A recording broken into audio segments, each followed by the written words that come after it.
I just think it's kind of horseshit because I know how much money the UFC makes, and they can make that fight happen, but they're choosing not to because they're being stingy in a way.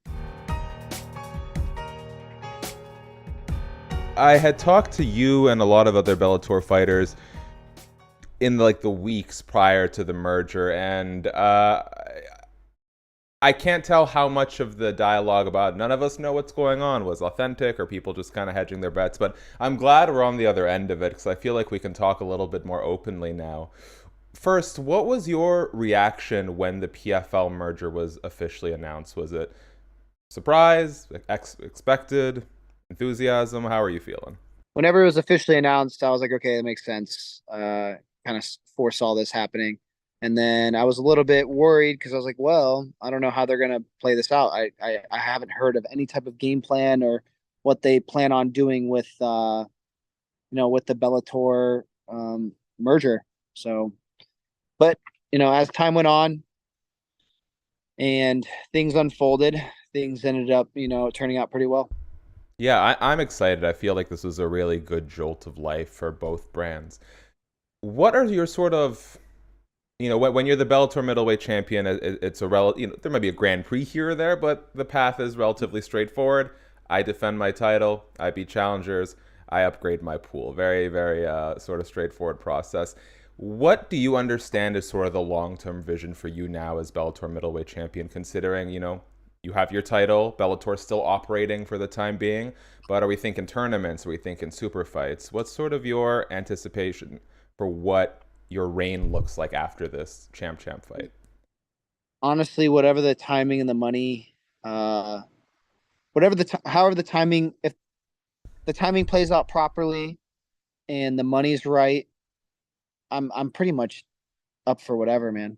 Um, but I think with how my contract's set up and how things are going and the structure they have, you know, kind of put out there, it makes a lot of sense for me to do these super fights and defend my belt. Mm-hmm.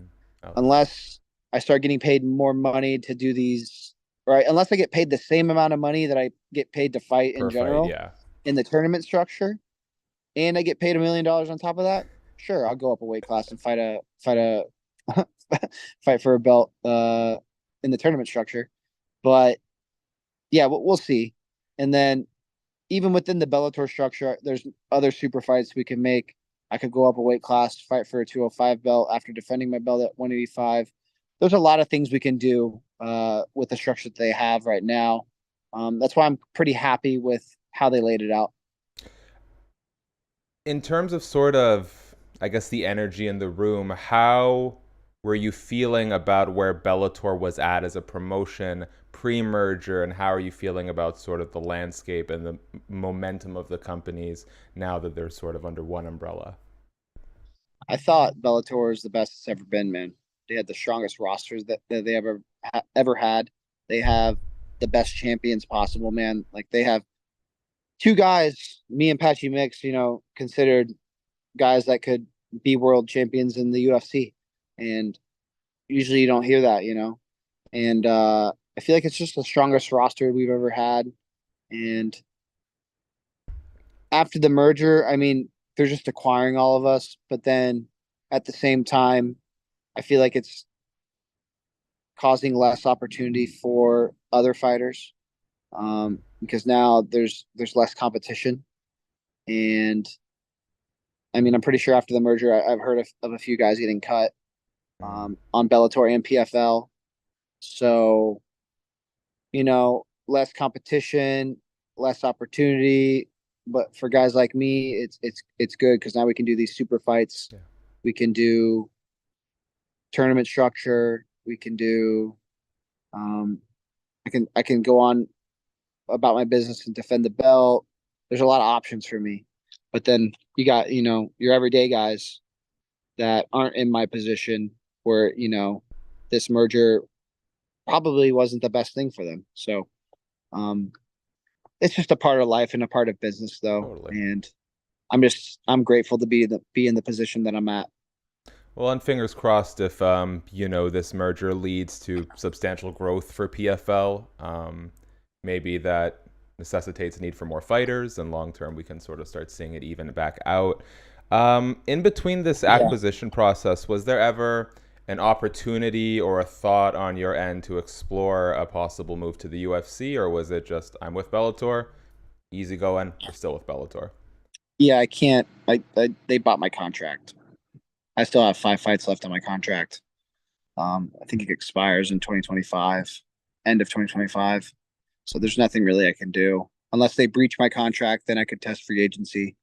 But there's someone just bought my contract, dude. Like I can't just leave it. Yeah, I of mean, I course. wish it was that easy and I could test free agency like that, but that's just not how contracts work. So, um, yeah, it is what it is, man. It's just the cards that I have. Well, speaking of how contracts worked, I don't know how you segued this so excellently for me, but the news came, it was a very confusing morning for me in my line of work because fellow American top team fighter Dustin Poirier comes out and says his fight at UFC 299 is off. I reach out to Benoit Saint-Denis' team. He says, I'm still fighting at UFC 299. And what emerges is that this fight was announced by the UFC, but no contracts were actually signed. And it's something we've seen No. happen repeatedly. What are your thoughts about promotions announcing fights before pen's put to paper? Like, why are they doing this? Why is it a bad idea or a good idea, however you feel about it? They're trying to generate interest and generate likes and clicks. I think that was not a good move on them because I mean I know Dustin pretty well and I actually spoke with him about it today and they just didn't come to terms, man. Like the things that Dustin laid out for them that they need to provide for this fight, they were not willing to do it. So and Dustin's in the position where it's like, motherfucker, if you want me to fight, you got to do this, this, and this for me. And if you're not going to do this, this, and this for me, I'm not going to fight. It's not like he needs to fight, man. He doesn't need to fight ever again. He makes really good money. He's doing well for himself. He's he's one of the best lightweights to ever do it. Like one of the best fighters to ever do it, man. I'm a huge fan of his fight style and the way he fights. And Bro, it's like I just think it's kind of horseshit because I know how much money the UFC makes and they can make that fight happen, but they're choosing not to because they're being stingy in a way. And the fact that no contract was signed and they were willing to fucking announce it is fucking beyond me, man. That's never happened to me. yeah. Not even a verbal agreement. Uh, Dustin said, yeah, that sounds good, but like we got to get this deal worked out. But that's not a verbal agreement because it's like a verbal agreement's like, hey, if you do this, this, and this, I'm in. And they're like, okay, yeah, we'll do this, this, and this. Okay, cool.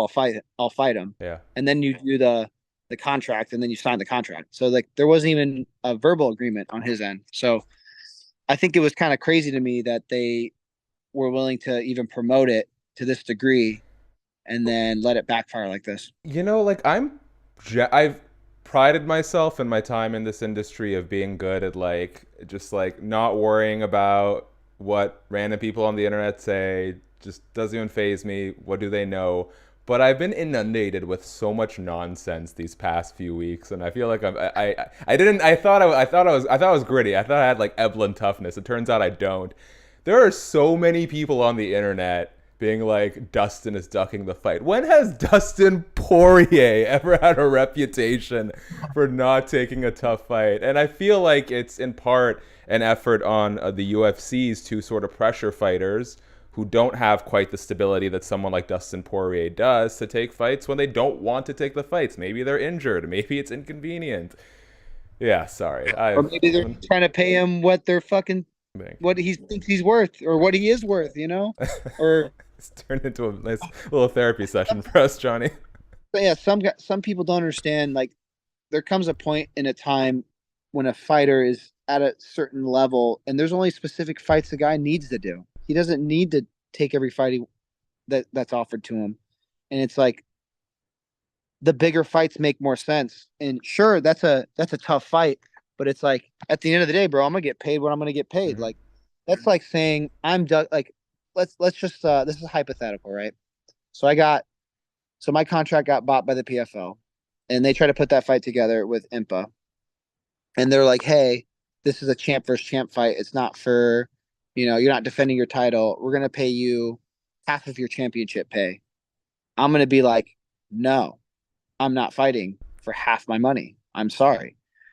Uh, is that me ducking Impa, or is that me understanding my value and I'm not going to fucking do what you tell me to do because I don't have to? Because I have fucking morals and there's things I stick to, and I'm going to fucking get what I'm paid and what I'm worth at the end of the day. Well, I'm glad you weren't put in that position, and thank you for offering. It's been such a confusing morning for me, so thank you for offering some Yeah. clarity on it.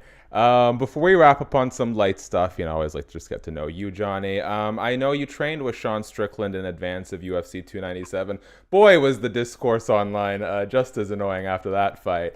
But just very quickly, what did you think of the fight?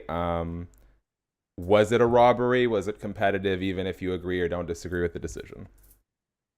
I don't think it was a robbery because it was close. I think people saying that it's a robbery, they don't understand what a robbery They is. haven't seen Diego Sanchez, Ross Pearson is the problem. Yeah, yeah. Robberies when like one guy clearly wins outright, and then the other guy wins. You're like, what the fuck? Or it's like a split decision or a split draw. You're like, whoa, whoa, whoa, what's going on? This was a close fight. I think Sean did more damage in the fight and won rounds 1, 2, and 5. Mm-hmm. But I feel like optically, DDP looked better in rounds 2, 3, and 4. I So see. because he was moving forward more, I think Duplessis won 3 and 4, but it's round 2 really where it comes down to. And I think optically, DDP was moving forward more, was maybe more aggressive, but I think Sean was landing the cleaner strikes and was actually doing more damage. And then like even I think he got one takedown in that round, but didn't do anything with it. Yeah. So it's like I like to judge fights based on damage done, and like that's really how I judge fights. Which And it's like I think immediate impact is the number one scoring criteria, so you're not wrong. yeah, yeah. So that's why I'm like, all right, well, I think Sean won round 2. And if he won round 2, he definitely won round 1 and 5. So I think Sean wins that fight. But optically, I can see how people thought DDP won the fight. So not a robbery. It was a close fight. It is what it is. That's why it was a split. Um, People that are saying it a robbery are completely wrong. It's not a robbery. It's just Yeah. close fights, and it's hard to judge those sometimes, man. Well, and to your point about the optics, I had a few analysts who I really respect in real time score that second round that you're mentioning for DDP, and upon rewatching it and having the luxury of seeing it over, they're like, no, Sean was the one landing cleaner. But Exactly. it's such a hard thing to gauge in real It's time hard. sitting cage Well, side. it's hard in real time unless you're a fighter Mm-hmm. that understands, like, oh, this guy's going hard, but he's getting hit and he's not hitting the guy. Like sometimes I'll even have rounds where I'm more aggressive, and but the guy's counter striking me better, and I'm fucking like, bro, I feel like I'm losing. And they're like, no, dude, you're looking good. You're being more aggressive. Blah, blah. I'm like, no, but he's hitting me, and I'm like not hitting him as much. Like there's been like instances of that in my sparring sometimes, but I've adjusted that. But I understand that because it's happened to me. Yeah. So like when I see it happen, I'm like, oh, this motherfucker's getting hit, but he looks more aggressive. So I feel like, oh, this isn't good. But this is also more of a reason of like understanding that. Mm-hmm. And whenever there is an instance of that, you got to understand when to turn it up, Yeah. because that's what Sean could have done in that round. Is he could have fought it more like he did in the first and the fifth round, Mm-hmm. and he definitely would have won that round. But he had to show more initiative and more aggression. I was gonna say, I feel like it's a bit of a superpower that you can recognize that it might look like you're winning the fight, but you might not actually be, because so many times fighters and cornermen will go back and say, "Hey, man, you did great, you're killing it," and the reality is they did not. So the fact that in a Yeah, sense, like you're aware that you might be underachieving in that round, I think is much better you, than the inverse of it, where you think you're overachieving. yeah. Eric Nixick did a really good job in the corner. Actually, He's he was one very of the honest with best. them. Yeah. He's one of the best coaches, man. Like, no lie, like he's great. I've worked with him a little bit, and he's cerebral, man. He's a really good guy to work with. And I like how he corners as well. He even told Sean, like, I didn't like that round. He didn't lie to him once during the fight, you know? And he even was telling him he needed a, like, you know, hey, we need to see more from you because like the optics aren't looking as good, even though like you're not getting hurt and you're hitting him, like the optics matter too. Yeah.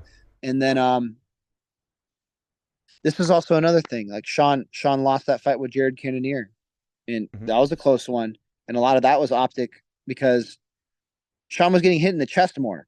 You know, he wasn't really getting clipped by Jared as much. You know, and Sean was landing some good strikes on Jared. I would have to watch that one back, but I feel like that was closer than a lot of people than what a lot of people thought. You know, um, but I feel like Sean just has that problem sometimes when he gets into fights.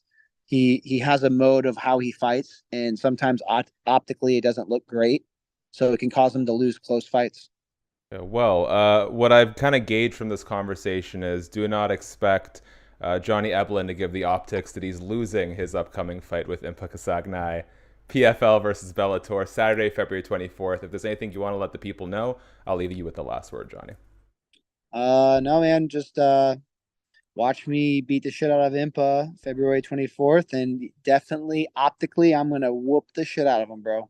And I'm gonna punch him. It's not gonna just be optics. I'm gonna actually whoop his ass. You know.